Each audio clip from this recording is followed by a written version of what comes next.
పరిశుద్ధ గ్రంథం నుండి లూకా సువార్త 23వ అధ్యాయము 28వ వచనంలో ప్రభువైన యేసుక్రీస్తు వారు సిలువ మోసుకుని వెలుచు కూడా అక్కడున్న స్త్రీలందరి వైపు చూసి, యెరూషలేము కుమార్తెలారా, నా కొరకు ఏడవకుడి, మీ కొరకు మీ పిల్లల కొరకు ఏడువుడి అనేసి సెలవిచ్చినట్లుగా మనం చూస్తున్నాం.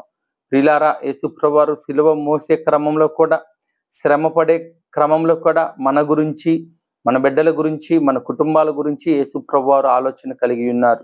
ఇంకా మీ కుటుంబాలలో, మీ బిడ్డలలో ఎవరైనా రక్షింపబడకపోయినట్లయితే, ఎవరైనా క్రీస్తు రక్తంలో కడగబడకపోయినట్లయితే, ఎవరైనా పాప క్షమాపణ పొందకపోయినట్లయితే యేసు ప్రభువారు తెలియచేయుచున్న మాట, మీ కొరకు, మీ బిడ్డల కొరకు మీరు ప్రార్థన వ్యక్తిగతంగా చేసేవారి వలె ఉండి, మీ కుటుంబాలు, మీ బిడ్డలందరూ కూడా రక్షింపబడి దేవుడిచ్చే రాజ్యానికి వారసులు కావాలని తెలియచేయచ్చు.